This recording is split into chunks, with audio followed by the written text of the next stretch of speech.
요셉이 가는 곳마다 하나님께서 함께 하셨습니다. 요셉이 가는 곳마다 인정받게 되었고, 물론 그의 시작은 형들에게 팔리워서 애굽 땅에 가게 되었습니다.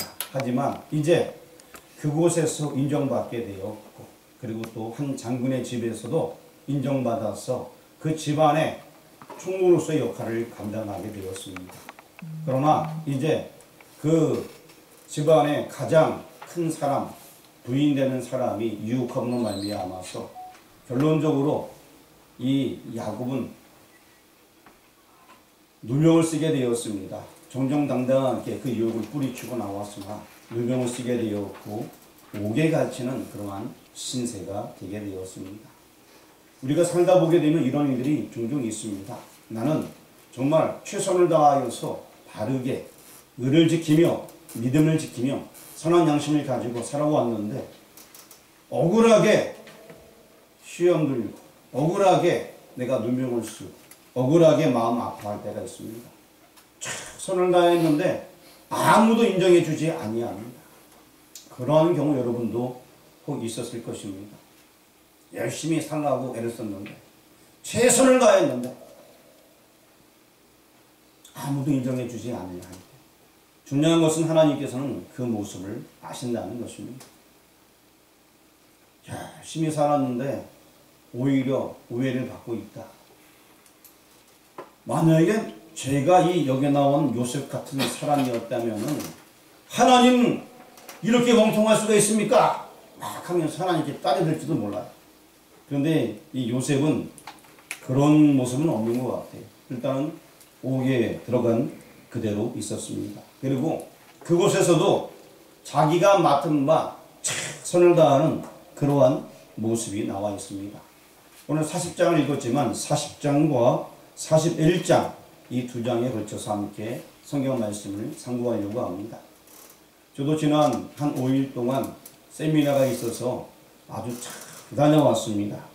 하나님께서 나와 함께 하심으로 큰일 없이 아주 잘 다녀오게 되었습니다. 저도 이제 이 세미나 갔다 오면서 큰일이 없었던 건 아니에요.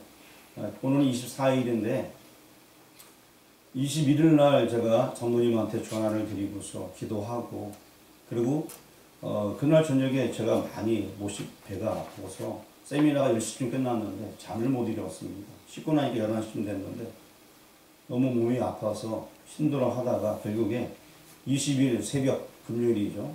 3시에 제가 스스로 차를 타고 강릉에 있는 동일병원 응급실까지 가게 되었어요. 너무너무 심하게 아파서. 근데 이제 모든 부분을 다 해결하고, 그리고 이제 다시 돌아오니까 아침이 되어서 다시 아침에 장로님한테 전화를 드리고, 그 순간에 제가 느낀 게 뭐냐면, 이번 모든 일들이 쉽지는 않겠구나라는 생각이 이미 들었어요. 그래서 그래도 전화 드리고, 그리고 이제 세미나를 아침부터 하고 저녁에 오게 되었는데, 어쨌든 간에 중요한 것은 내가 어떠한 상황 속에 있을지라도 하나님이 나와 함께 하신다. 이거 잃어버리면 안 됩니다. 내가 아무리 힘들어 어려워 하나님은 누구와 함께 하신다? 나와 함께 하신다. 그런데 신앙이 성숙한 사람들은 하나님이 나와 함께 하십니다 하면은 아멘을 안 해요. 왜 안 하는지 왜 안 하는지 아세요? 저한테 왜 그래요? 미치나 왜 그러냐면은 나 이미 하나님과 함께 하는데 신앙이 좀 뛰어난 거예요. 하나님이 나와 함께 하시면 믿으시기 바랍니다는 보통은 아멘 합니다. 하지만 신앙이 좀 멀쩡한 사람들은 하나님이 함께 하는데 뭐 이 정도까지 가야 된다는 거예요. 우리가 하나님이 나와 함께 한다는 것까지 그냥 늘 우리가 있어야 되는 거예요. 힘들다가 이 말씀 드릴 때 하나님 나와 함께 하시고 위로받지 마시고 근원적으로 하나님은 나와 함께 하구나. 이걸 우리가 알아야 된다는 것입니다. 그러면 내 상황이 어때도 관계없어요. 중요한 것은 내가 하나님의 자녀니까 지금 죽어도 나는 하늘나라 갈 수 있다. 하늘나라 가는 게 들어갈 게 아니고요. 천국은 영원한 세계입니다. 지금 내가 잘못돼도 얼마나 기쁩니까? 하나님 나라 가니까. 거기까지 우리가 믿음이 성장해야 되는 거예요. 지금 땅의 일 때문에 괴로워하고 아파하고 힘들어할 것이 아니라 정말 하나님과 함께한다. 이게 바로 복음이거든요. 예수님이 나와 함께한다. 이거 하나만 간직하면은 우리 인생은 매일매일 기쁠 수밖에 없는 것입니다. 이 기본이 안 돼 있으니까 좀만 힘들어도 어깨가 처지고 좀만 힘들어도 마음이 아프고 여기 나와 있는 요셉은 분명히 형들에게 배신을 당했고 팔려오게 되었고 그리고 또 여기 보디발 집에서도 보디발 장군의 부인을 통하여서 지금 완전히 잘못된 사람으로 옥에 들어가게 되었어요. 옥에 들어갈 이유를 한 일이 아무것도 없음에도 불구하고 그런데 그는 하나님이 나와 함께 하시는 걸 알고 있었기 때문에 옥에 들어가서도 최선을 다해서 생각하는 것입니다. 상황이 변해도 관계가 없다. 나는 하나님의 사람이기 때문에 그 믿음을 이 요셉은 간직하고 있었습니다. 우리 1절 말씀을 40장 1절 말씀을 같이 한번 읽어보도록 하겠습니다. 그 후에 애국 왕의 술 맡은 자와 떡 굽는 자가 그들의 주인 애국 왕에게 범죄한지라. 자, 이제 두 사람이 왕에게 범죄한 내용이 나와 있습니다. 그리고 어떤 일이 있었냐? 우리 8절 말씀을 같이 읽어보도록 하겠습니다. 그들이 그에게 이르되 우리가 꿈을 꾸었으나 이를 해석할 자가 없도다. 요셉이 그들에게 이르되 해석은 하나님께 있지 아니하니까 청하건대 내게 이르소서. 자, 해석은 누구한테 있다? 모든 인생의 해석은 하나님께 있습니다. 근원적으로 내가 하나님의 자녀인 거 알게 되면은 그냥 하나님께 맡기면 되는 거예요. 아멘. 모든 해석은 하나님께 있는 것이에요. 아멘. 내가 아무리 생각을 막 하고 고민한다 해도 내 키가 한 자라도 크는 거 아니에요. 아멘. 모든 것은 하나님께 맡기기만 하면 되는 것입니다. 아멘. 그래서 이제 그 꿈의 내용을 물어봅니다. 그러니까 술 맡은 가난장이 꿈을 이야기를 하게 됩니다. 예, 제가 꿈을 꾸었는데 포도나무가 있는데 가지가 3개가 있었고 거기에 잎이 나고 열매가 맺히게 되었습니다. 그래서 이 열매가 너무 잘 맺혀서 제가 그걸 열매를 따가지고서 쫙 짜서 왕께 드렸습니다. 이런 꿈을 꾸게 된 거예요. 근데 그 내용이 뭔지를 모르는 거예요. 그래서 그 내용을 잘 듣던 이 야곱이 꿈을 해석해 주게 됩니다. 이제 3일 후가 되게 되면 당신은 이제 왕이 부르게 될 것이고 그때에 원래대로 복지게 될 것입니다. 라고 해석을 해주게 됩니다. 사실 여기 이 성경에 간단하게 나와 있지만 이 야곱이 잘나서 해석한 것이 아니라 하나님께서 그 꿈을 해석할 수 있게끔 결국 하나님께서 그 모든 길을 열어주셨습니다. 모든 인생 하나님께서 다 해석해 주시고 풀어주십니다.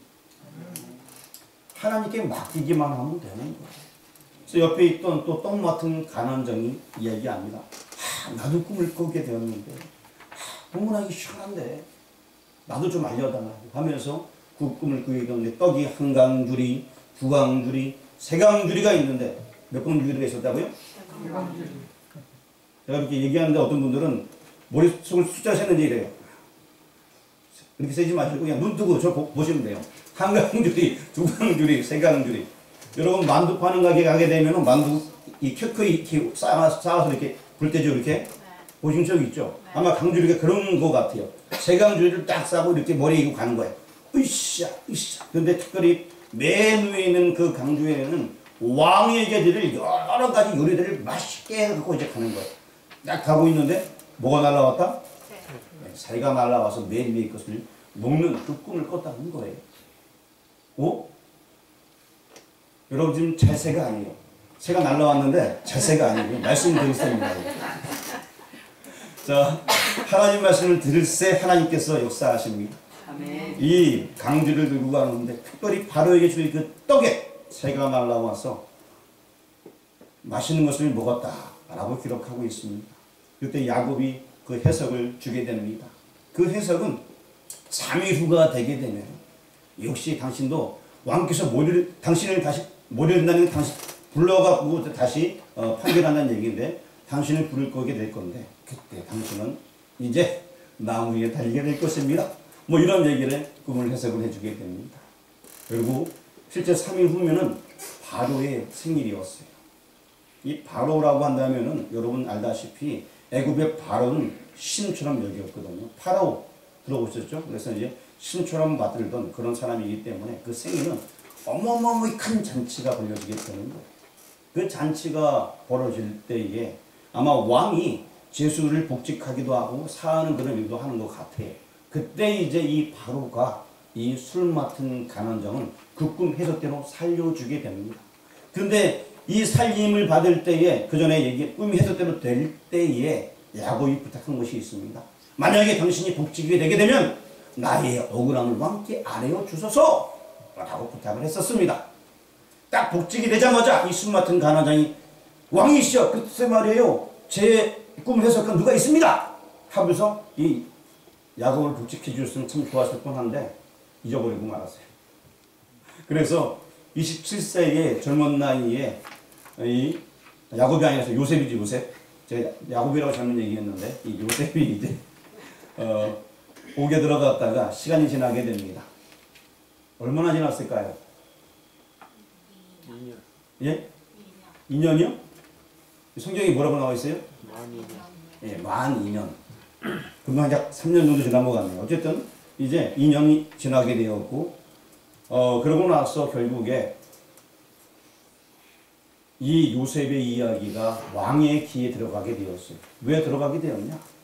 이제 41장은 그 이야기가 나와 있는데 우리 41장 1절 말씀을 같이 한번 읽어보도록 하겠습니다. 만 2년 후에 바로가 꿈을 꾼즉 자기가 나일 강가에 서 있는데 만 2년이 지나게 되었습니다. 와, 그동안 이 술 맡은 간원장은 왕한테 한마디도 얘기 안 한 거예요. 잊어먹어가지고 얘기를 전혀 안 했던 거예요. 그러니까 이 요셉은 복직이 될 리도 없었고 계속해서 옥에 있었습니다. 그러할 때에 이제 왕이 꿈을 꾸게 되었고 얘들아 내가 꿈을 꾸었는데 좀 해석해 줄 수 있겠니? 라고 이제 신하들에게 물어보았어요. 왕이시여 그 꿈의 내용이 무엇이니까? 왕이 얘기를 하게 됩니다. 이야 저기 나일강에 보게 되니까 아주 그냥 큰 소들이 풀을 뜯어먹고 있었고 얼마나 튼실하고 아름다운지 그냥 딱 보기만 해도 기분이 좋더라. 그런데 조금 있다 보니까 그 옆에 역시 파리한 소가 나와 있는데 소 7마리가 너무 말라 비틀어진 소가 있는데 그 소들이 아주 튼실한 소 7마리를 다 잡아먹었는데 잡아먹고 나서도 아주 파리하고 흉하고 볼품이 없게 생겼더라. 이 꿈이 무엇인지 모르겠다. 소가 왜 고기를 먹냐. 그것도 지들 고기를. 그러고 나서도 그대로 말라있다는 것이 너무나 싫어하는데 이것 좀 해석 좀 해다오 라고 얘기를 하는 것입니다. 그리고 또 한 가지 또 꿈을 꿨다는 것입니다. 역시 또 꿈을 꾸게 되는데 이삭이 자라게 되는데 7살이 아주 튼실하게 자라고 있었고 그런데 그 옆에는 또 다른 아주 마른 이삭이 7개가 자라고 있었는데 이 마른 이삭이 잘 자란 이삭을 다 잡아먹고도 빼짝 말라 있었다. 이것이 무슨 꿈인지 좀 해석 좀 해다오 라고 얘기를 하게 되었습니다. 신하들은 이 꿈에 대한 해석을 못하였어요. 그때 왕의 곁에서 늘 수저늘고 있던 신하가 갑자기 자기를 복직시킨 그 사람 누가 생각이 났을까요? 요셉. 누구요? 요셉. 다니엘이요? 누가 생각났다고요? 요셉이 생각나게 된 것입니다. 아하, 요셉은 뭐하고 있을까? 이런 생각이 들었겠죠. 그래서 그 요셉이 생각이 딱 떠오르자마자 이제 왕에게 이야기를 해주게 됩니다. 왕이시여! 전에 저에게 이런 일이 있어서 옥에 들어가서 갇혀진 일이 있었습니다. 그런데 제가 꿈을 꾸고 나서 해석을 못할 때에 그 옥에서 제 꿈을 해석해 준 사람이 있었습니다. 그 꿈을 해석해 준 그 청년의 말대로 저는 3일 후에 복직이 되었습니다. 그런데 다른 한 사람은 그렇지 못하였는데 그 친구를 한번 불러보는 것이 어떠할까요? 하면서 왕한테 아뢰게 되었습니다. 그러자 그 왕이 그러면 그를 불러오라! 그래서 결국 요셉이 왕 앞에 나아가게 되는 내용이 41장에 기록이 되어져 있습니다. 그러할 때 이 요셉은 왕 앞에서 그 꿈을 해석해 주게 됩니다. 왕이시여 그 꿈을 내게 알려주소서. 왕이 그 꿈을 다시 한번 쭉 얘기를 해주게 되니까 요셉이 그 두 꿈은 다 한 가지입니다. 7년 동안 흉년이 있을 것이고 또 그 이후에는 7년 동안 먼저 풍년이 있을 것이고 다시 또 7년 동안은 흉년이 있을 것인데 풍년이 있을 그 기간에는 엄청나게 풍부할 것이지만 7년이 지난 다음에 흉년 기간에는 너무나 농사도 안 되고 그래서 사람들이 먹을 것 없이 굶어 죽는 그러한 날들이 있을 것입니다. 그래서 그것을 미리 준비해야 됩니다. 라고 요셉이 왕께 아뢰게 됩니다. 이 왕이 깜짝 놀라게 됩니다. 그래서 이제 이 꿈을 해석하는 이 요셉, 보통 사람이 아니구나, 범상한 사람이구나, 그것을 알게 되어지고 요셉이 그 꿈을 해석할 때에 하나님이 그와 함께 하시는 아마 왕이 본 것 같아요. 그가 총명스럽게 말하는 것을 보게 되고, 아, 하나님이 요셉과 함께 하시는구나! 그것을 깨우치게 된 것입니다. 그래서 이 사람이 이대로 두면 안 되겠다. 앞으로 이제 7년 후를 대비하기 위해서 이렇게 총명한 사람을 우리나라에 관리로 써야겠다. 그런데 이왕이면은 힘이 없으면은 이런 모든 것을 관리할 수 없으니까 내가 너에게 총리의 자격을 주겠다. 모든 나라를 다 다스려라. 내가 너보다 높은 것은 쥐밖에 없고 모든 권세를 네가 다 누리면서 앞으로 그 흉년을 대비하도록 하여라 하면서 왕이 자기 마차를 태워서 많은 사람들이 그 이야기를, 그 사실을 공표하게 되는 것입니다. 그래서 뭐 음반지도 딱 해서 딱 주면서, 야, 네가 나에게 하던 모든 걸 다 해라 하면서 내가 지위만 더 높일 뿐이야. 이렇게 됨으로 말미암아 요셉이 이제 하나님께 인정받고 또 왕에게도 인정받도록 말미암아서 모든 것을 통치하는 그러한 사람이 된 내용이 41장에 기록이 되어져 있습니다. 우리 41장 5절 말씀을 한번 같이 읽어보도록 하겠습니다. 5절. 다시 잠이 들어 꿈을 꾸니 한 줄기에 유성하고 충실한 7 이삭이 나오고. 이 얘기는 제가 왜 읽으라고 그랬냐면 지금 꿈꾼 내용들이 성경에 있는 거 한번 읽어봐야 될 것 같아서 지금 읽어보라고 한 것이고, 9절 말씀도 한번 읽어보겠습니다.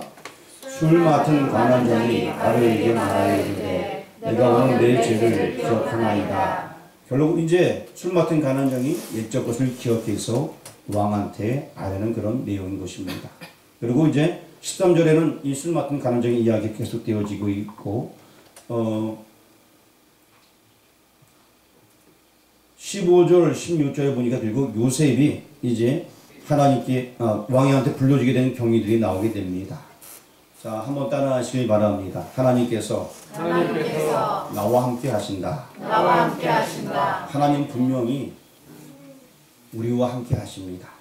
이제 우리 32절 말씀을 한번 같이 읽어보도록 하겠습니다. 바로께서 꿈을 2번 겹쳐 꾸신 것은 하나님이 이를 정하셨습니다. 하나님이 속히 행하시리니. 그리고 33절 읽어보겠습니다. 이제 바로께서는 명철하고 지혜 있는 사람을 택하여 애굽 땅을 다스리게 하시고. 여기 이제 이러한 추천의 내용도 하게 됩니다. 지혜롭고 명철한 사람을 택하여서 앞으로 일을 준비하게 하라 라고 얘기하고 있게 되는 것입니다. 그리고 또 그 어떻게 행할 바를 자세하게 설명하게 되는데 우리 34절 말씀 읽어보겠습니다. 바로께서는 또 이같이 행하사 나라 안에 감독관을 두어 그 7해 풍년에 애굽 땅의 5분의 1을 거두되. 구체적으로 어떻게 할 일까지 이제 이 모든 일들을 다 제시해 주고 있는 거예요. 사실 뭐 풍년이 많으면 무조건 많이 모으면 되겠지. 이것이 아니라 구체적으로 어떻게 해야 될지까지도 하나님께서 요셉에게 알려주게 되었습니다. 그것을 그대로 이제 왕에게 전달하게 되는 것입니다. 그리고 또 35절, 36절에도 어떻게 대비해야 되는지 자세하게 설명하게 되니까 와, 이 같은 지혜자가 어디 있을까 하면서 왕이 이제 요셉을 총리가 되도록 이렇게 그의 지위를 높여주게 되는 것입니다. 우리 46절 말씀 읽어보겠습니다. 요셉이 애굽 왕 바로 앞에 설 때에 30세라. 그가 바로 앞을 떠나 애굽 온 땅을 순찰하니. 30세가 되어서 이제 애굽 온 땅을 순찰하게 되는 그러한 사람이 되게 되었습니다. 자, 젊은 날에 이제 총리가 되어서 쓰임받게 되게 되는 것입니다. 얼마나 멋있습니까? 하나님께서 나와 함께 하시기 때문에 이 요셉과 함께 하셨던 하나님은 지금 나와도 함께 하시는 것입니다. 다시 한번 말씀을 정리해서 드리겠습니다. 우리 인생 가운데 어려운 일들이 많이 있습니다. 제가 초반부에 말씀했듯이 우리가 가장 깊게 생각할 것은 나는 하나님의 자녀라는 것입니다. 오늘날 많은 교회에요, 예수가 없다는 것이 문제가 되는 것입니다. 여러분, 여러 교회를 다 다녀보시길 바랍니다. 혹은 뉴스가 아니라 요새 TV에 여러 가지 설교가 많이 나옵니다. 휴대폰으로도 볼 수가 있고요. 그런데 오늘날 우리 교회들이 뭘 가르치냐면은, 뭘 가르칠까요, 교회에서요? 교회에서는 뭘 가르쳐야 되죠? 예수님만 가르치면 돼요. 근데 뭘 가르칠까요? 교회에서는 지금 윤리를 가르치고 있습니다. 여러분이 예수님 믿으니까 이것도 열심히 해야 돼, 저것도 열심히 해야 돼. 물론 맞는 말 같지만 결론적으로 윤리를 가르치고 있습니다. 계속 윤리를 가르치는 거예요. 새벽 예배도 한 번도 빠지지 말고 나가니까 뭐도 해야 되고 뭐도 해야 되고 뭐도 해야 되고. 결국 교회는 윤리를 가르치고 있습니다. 그런데 이것은, 이 윤리를 가르치는 것은요, 교회만 가르치는 게 아니에요. 불교에서도 가르쳐요. 윤리를 가르치는 것은요, 다른 이단들도 가르쳐요. 윤리를 가르치는 거는요, 다른 종교들도 다 하는 거예요. 교회에서는 예수님을 가르쳐야 됩니다. 여러분, 하나님의 이름, 성경에 뭐라고 나와 있습니까? 정확한 이름. 야훼, 여호와, 아도나이. 우리는 이렇게 말할 수 있죠. 그런데 그게 정확한 명칭은 아닙니다. 왜냐하면 우리가 아도나이로 읽지만 야훼로도 읽긴 합니다. 하나님의 이름을 거룩하게 부를 수 없기 때문에 그 이름의 그 이름을 아예 읽지 못하게 했어. 그러니까 발음 기호만 두어서 그냥 뭐 아도나이 정도 읽고 있습니다만 정확한 이름이 아니에요. 하지만 신약에 분명히 그 이름에 대해서 얘기해 주고 있습니다. 나를 본 자는 아버지를 보았 거라. 누가 말씀했죠? 예수님입니다. 우리가 이 예수를 잃어버렸어요. 하나님, 물론 성부 하나님, 성자 하나님, 성령 하나님이 계시지만 삼위일체 하나님이십니다. 우리 교회 시대, 신약 시대는 교회 시대가 열리면서 우리에게 가장 중요한 이름은 예수님이에요. 그 예수님, 그분을 알아봐야 될 것입니다.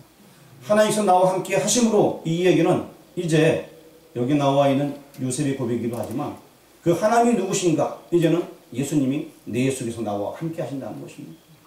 그 하나님이 나와 함께 하는 거예요. 예수님이 나와 함께 하는 것입니다.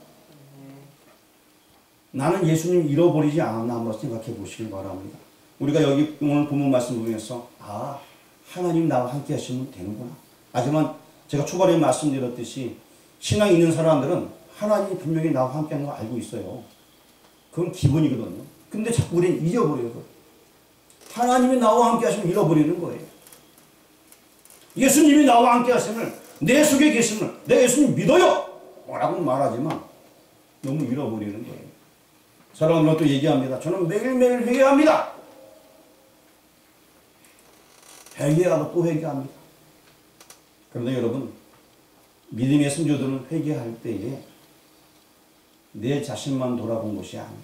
하나님, 이 민족의 죄를 용서하여 주옵소서. 하나님, 우리 가문의 죄를 용서해 주옵소서. 하나님, 우리 가정의 죄를 용서해 주옵소서. 우리 친척의 죄를 용서해 주옵소서. 믿음의 성도들은요, 그렇게 기도했어요. 내가 기도 안 했기 때문에, 내가 기도 안 했어. 하나님께서 나와 함께 하신다는 것은 다른 것이 아니에요. 예수님이 나와 동행하시는 그 생각과 그 마인드를 가지고 우리가 생활하는 거예요. 요셉은 확진하게 얘기합니다. 그 꿈을 내게 말하소서. 내가 하나님께서 그 꿈을 해석하리이다. 여러분, 요셉이 꿈을 누구의 얘기를 듣게 되면은 그 꿈을 하나님께 아뢰고 묻고 해석을 하게 되는데, 사실 왕 앞에 나가서 해석한다. 하나님이 안주를 못하는 거예요. 그렇지 않습니까? 하나님이 나와 함께 하시면 확신하니까 하나님께서 해석해 주실 거야. 그걸로 나가는 거예요. 안 그러면은 요셉도 죽을 수밖에 없어요. 왕 앞에서. 단순한 이야기 같지만 단순한 게 아니에요. 쉬운 이야기 같지만 요셉의 입장에서 목숨을 내건 거예요. 하지만 그의 마음은 전적으로 하나님이 나와 함께한다. 이러한 믿음이 있기 때문에 그게 가능하다는 것입니다.